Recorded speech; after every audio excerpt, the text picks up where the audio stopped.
No, and I think we'll do a full disco show, right? So why would Yeah, would have to. Yeah, why not? It'll be pick fun. a disco song? I'll make sure I get my sequins hockey jersey out for that one. Right. I think it was a really cool time period because your top.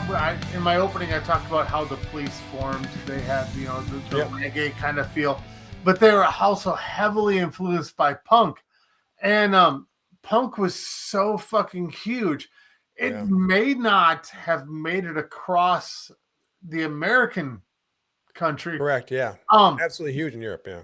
But it was really, really big, mostly like East Coast, and then it kind of transformed, taking a lot of the different forms of music at the time. So that whole punk story is actually kind of cool. There's a couple cool documentaries out there about it, but people remember what they remember.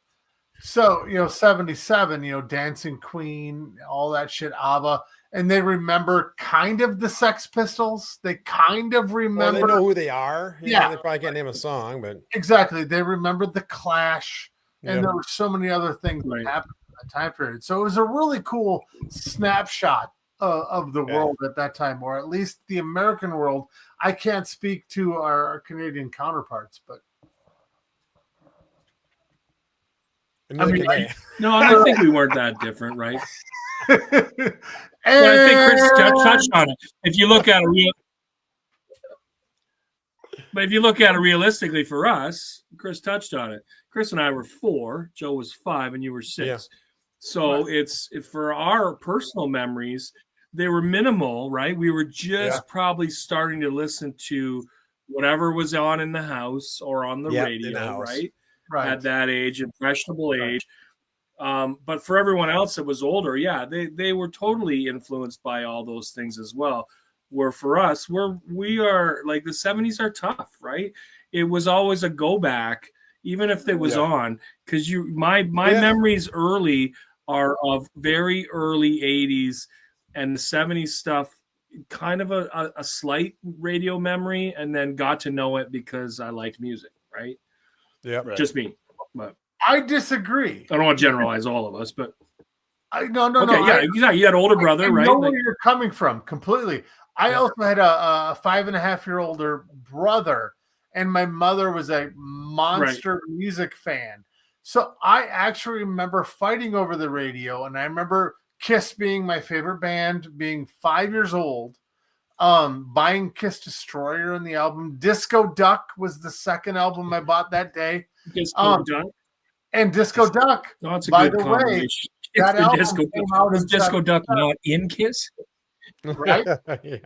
Nice. So I remember all of that, the grandeur of the music, and just my mom getting excited. A song came on, would dance around the room in her bipolar vortex of whatever it was, and just and my was brother. It current, though? What's that? Was it current music? Because like for me. As a 4 or 5-year-old, the stuff that if it wasn't on the radio, my parents were listening to the Beatles or Elvis or Johnny Cash or older stuff, right? Nothing was current. Right. No, I remember the radio, and I remember listening. You're getting like, stuff. I love this song.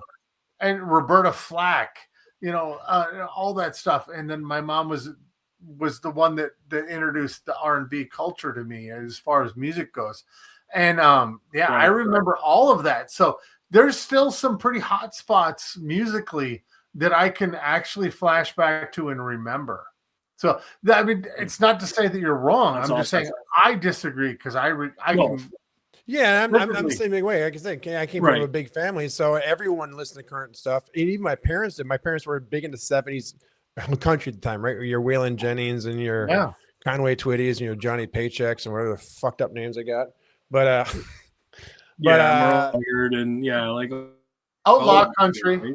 Yeah, but my first, I was 4, no, I was 5 because the first movie I saw was a re-showing of Herbie Rides Again, and that was when I was 5, and then Star Wars came out later out that year or whatever. Mm-hmm. Well, we saw Herbie at a drive-in, and then we had to go see Star Wars like 30 miles away because there was no fucking movie theaters or showing Yeah. Most of Minnesota, the suburbs at that point were all cornfields. So we had to go all the way to Bloomington to go see a movie. Yeah. So yeah. Right. Yeah. Double billing of Herbie Rides Again and Bed Knobs and Broomsticks. Right. Right. No, I absolutely remember that. And I have to say that I was I was like happily amazed that you said your dad listened to the Commodores. Oh, my dad listened much. My dad, in his first marriage, he was a chauffeur. My dad was a chauffeur for Capitol Records back in the day. Capitol Records I didn't know that. Capitol Records used to have an office in Minneapolis. Yeah, in Minneapolis, and so he got drive those guys. He not Commodores, but he got to drive around like Nat King Cole and a bunch of these other guys who were crooners at the time, and so yeah, he was big into music. Didn't talk much about it. My dad loved music. So, obviously, your house is my mom. Just sounds like the most like Minnesotan bumfuck family tradition, but we used to get together. My mom played guitar, my dad would sing, and we'd sing along, and that's what we did on a weekday night. Yeah, see, I remember your mom being. I'm doing lots of stuff. Your dad. Well, my dad didn't talk much, so I mean, no, he didn't. Generally, when he talked a lot, you're in trouble. So right. So no, lots of stuff. I didn't know your dad had a first family. Yeah, why? I just learned that last week.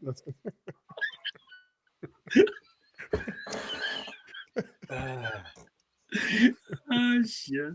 Thanks, Mom. 77 was a good year. It was, man. I was 5. It was amazing. It was. Now I'm 53 and it fucking sucks. I was 6. I will take this. I will take 1977 over 2025 anytime. Me too. Because this timeline fucking sucks. Yeah. Yeah, I agree.